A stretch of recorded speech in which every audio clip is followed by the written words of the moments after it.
What's up, Airsofters? In this video, we're gonna be talking about my top 10 favorite AEGs of... Feel like I've done this before. Let's get somebody else's opinion. Hit! All right, thanks Matt. What's up everybody, it's Jet Desert Fox here to give you my top 10 AEGs.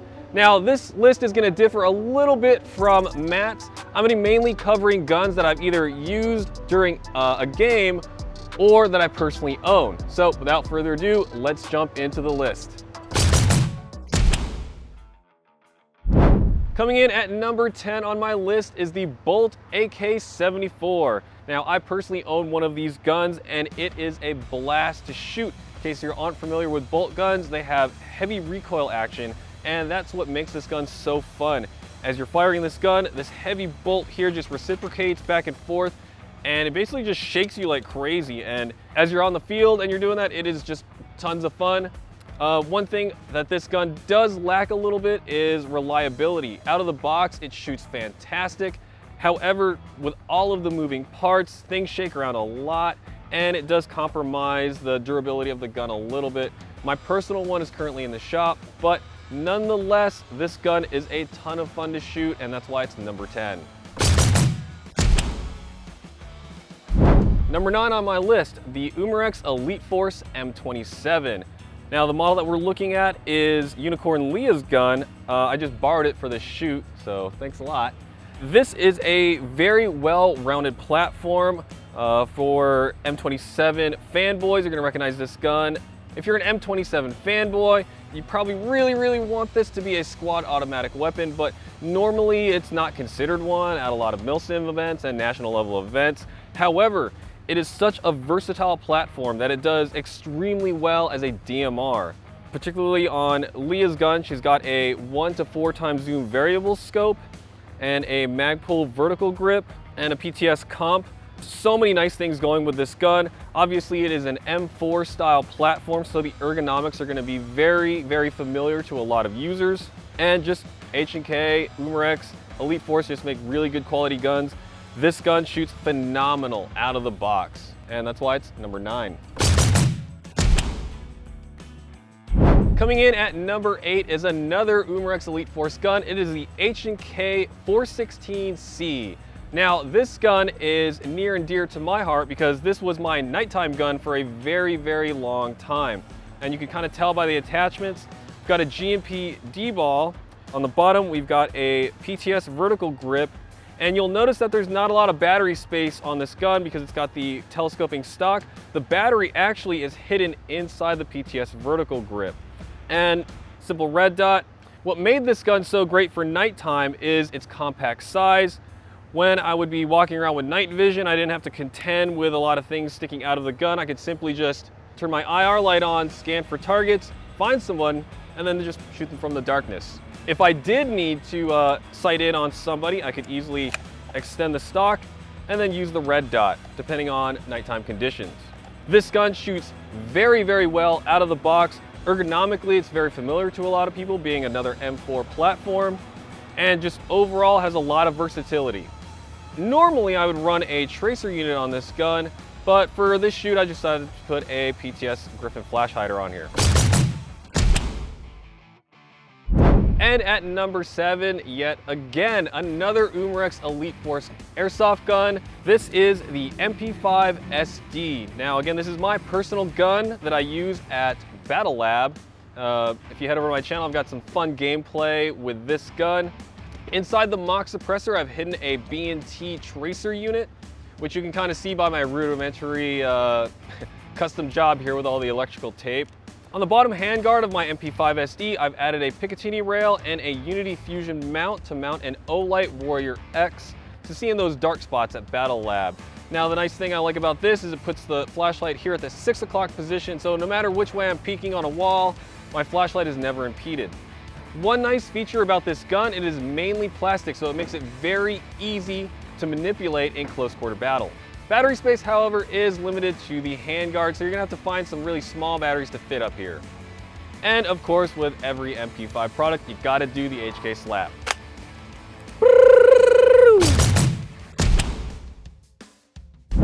At number 6, we're gonna change it up a little bit with the A&K PKM. Now, I personally don't own one of these, however, I have used them a bunch at several milsim games, and this thing is an absolute beast.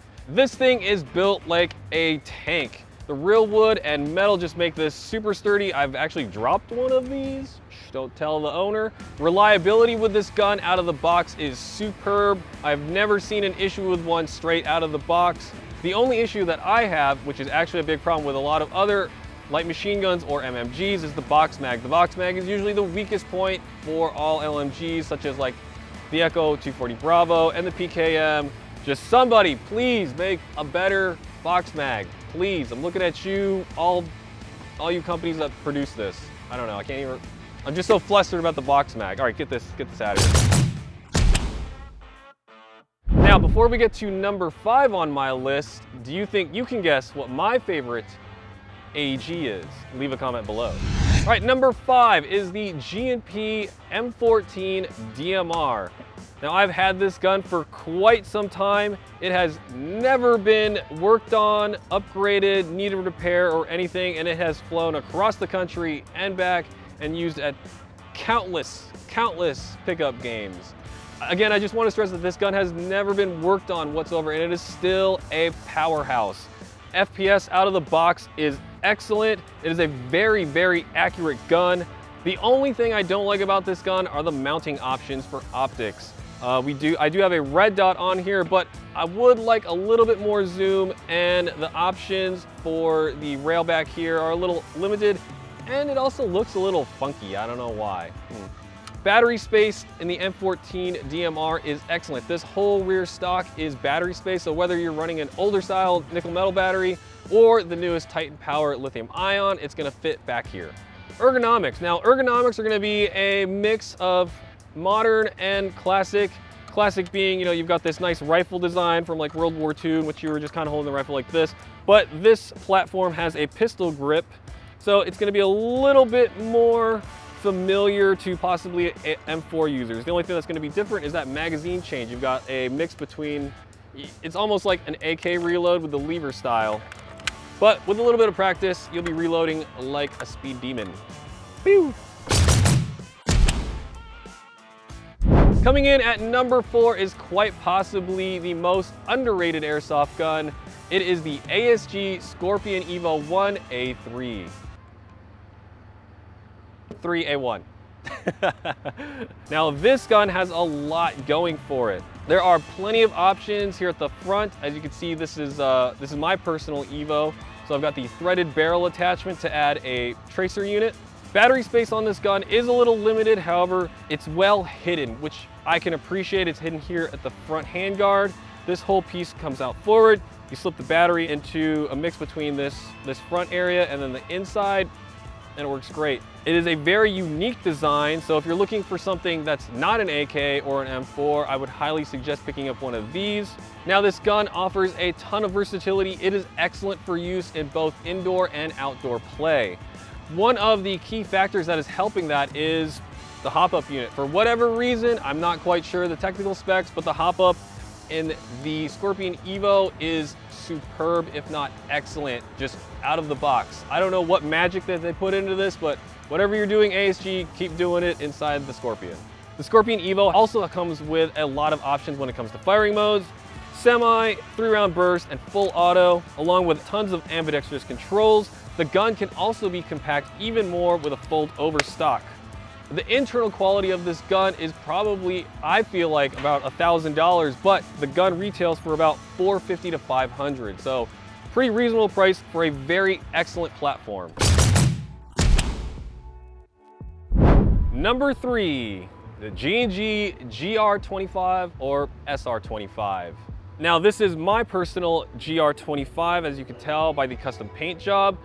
This gun is another powerhouse. I've had this upgraded probably about twice, but only just the front end to include the hop-up and the inner barrel. All the internals are stock, and this gun has been just non-stop working. I'm not sure what G&G did inside of it, but it is superb. This gun has gone through an international trip and been played with in 2 thunderstorms.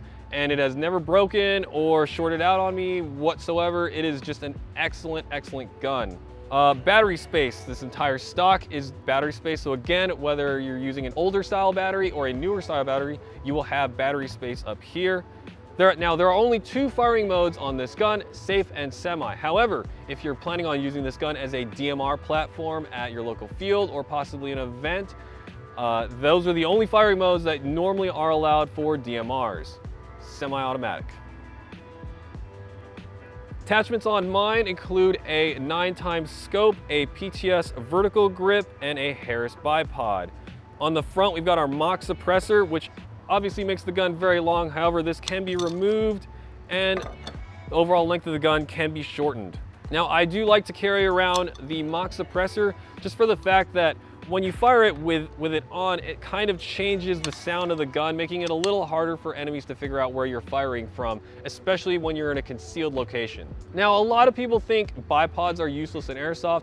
I disagree. I think for a semi-automatic DMR platform that you're going to use at a longer range, this is an excellent attachment to have.